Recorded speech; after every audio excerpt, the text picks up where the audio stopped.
Agora mesmo, hoje mesmo se derrubou uma decisão do Executivo sobre IPI. Foi derrubada, por um ministro do Supremo.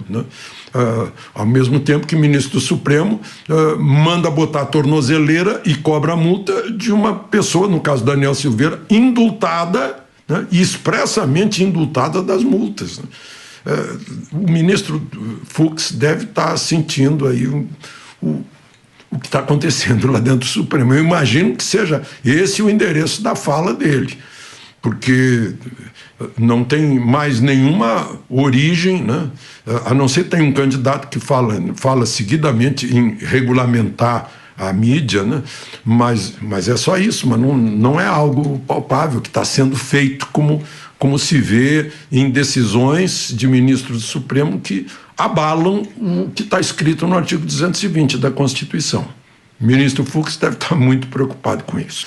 Além disso, o ministro Fux deve estar incomodado também porque ele, no discurso de posse, ele recomendou que não houvesse esse uso do Supremo por parte de pequenos partidos que não têm voto em plenário e que estão usando o Supremo como instrumento para modificar decisões do Executivo que eles não conseguem modificar na arena própria, que é a arena política, que é a Câmara e o Senado. Isso foi a recomendação do ministro Fux, mas não está acontecendo. É verdade, foi uma fala importante do ministro-presidente do Supremo, o ministro Luiz Fux. Ele disse mais ou menos o seguinte, num país onde a imprensa não é livre, é intimidada, é amordaçada, é regulada, nesse país a democracia é uma mentira e a Constituição é mera folha de papel. Ele não deu o endereço, não falou no alvo, mas deu a impressão de que ele está se sentindo incomodado e está se dirigindo ao público interno, que está sentindo que o Supremo está servindo, está tendo desgaste. Veja só, há restrições a canais de informação, a plataformas, a jornalistas, jornalista com tornozeleira, ou seja, está preso. E, no entanto, o artigo 220 da Constituição diz lá, é livre a expressão do pensamento, está aqui, a manifestação do pensamento, a criação, a expressão e a informação sobre qualquer forma, processo ou veículo não sofrerão qualquer restrição. É vedada toda e qualquer censura de natureza política, ideológica e artística. E não é isso que a gente vê na prática. Carta do ministro da Defesa para o ministro Fachin, que é o presidente da Justiça Eleitoral, informando que há pressões por transparência por parte de pessoas que querem saber, por causa da lei da transparência, saber quais foram as sugestões que as Forças Armadas deram à Justiça Eleitoral. E o próprio Congresso está pressionando também para saber que sugestões são essas. Parece que 512 pontos ou 712 pontos, que dizem respeito à segurança, à transparência, não significa que não haja segurança, significa que é possível ter mais segurança e mais transparência, que afinal os eleitores merecem isso, A eleição é para os eleitores, seja lá de quem for, Todo mundo quer saber se o seu voto foi contado.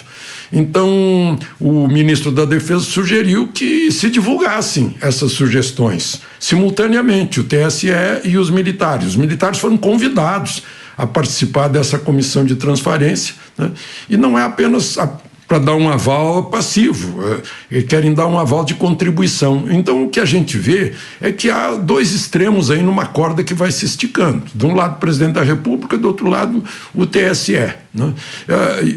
E no meio estão os militares, e o povo brasileiro, que quer transparência, que quer uma eleição segura, Então, o ideal seria que se desanuviasse essa questão, que não contasse nem o TSE, nem o presidente da República como um cabo de guerra, como uma satisfação de desejos pessoais, e sim buscar uma solução para isso, e encontrar na colaboração que os militares estão oferecendo, uma solução para esse assunto, né?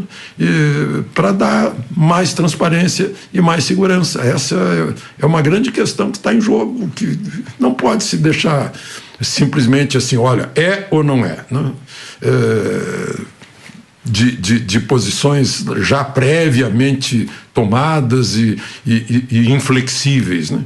Está aí as Forças Armadas oferecendo a contribuição, né? E são instituições permanentes do Estado brasileiro, não estão nem de um lado nem do outro, estão ao lado do povo que servem também, né?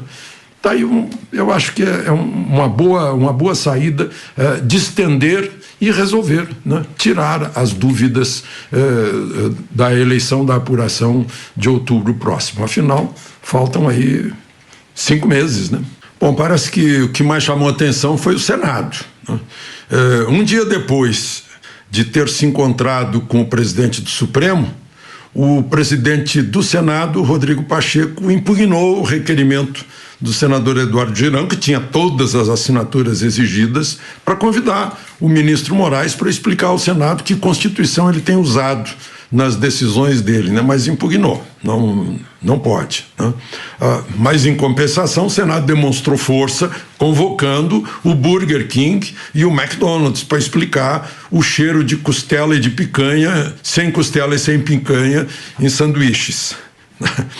Agora, para explicar a ausência de cheiro de Constituição em decisões do ministro Moraes, aí não deu, né? Mas, por falar nisso, né, artigo 53 está mesmo eliminado da Constituição, né?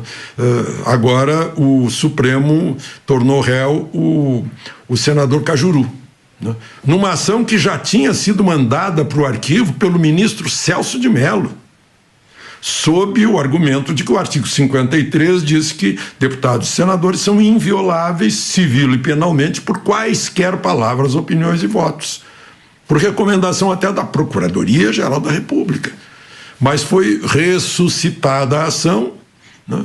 E aí 3-2 deu na turma, e Cajuru virou réu por ter ofendido, xingado um outro senador e um ex-deputado, né? Aí é a lição para o Congresso.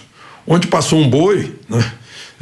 Baixaram a cabeça, sim senhor, no caso do Daniel Silveira, agora passa a boiada, né? A inviolabilidade de deputados e senadores não é mais absoluta como está escrito na Constituição, virou de fato relativa, né? E o problema é esse, que um país para ser democrático, e talvez essa seja a preocupação do ministro Fux, que é juiz de direito de carreira, né? Então talvez seja essa a preocupação dele, que não dá para relativizar a Constituição, principalmente os direitos e liberdades previstos nela.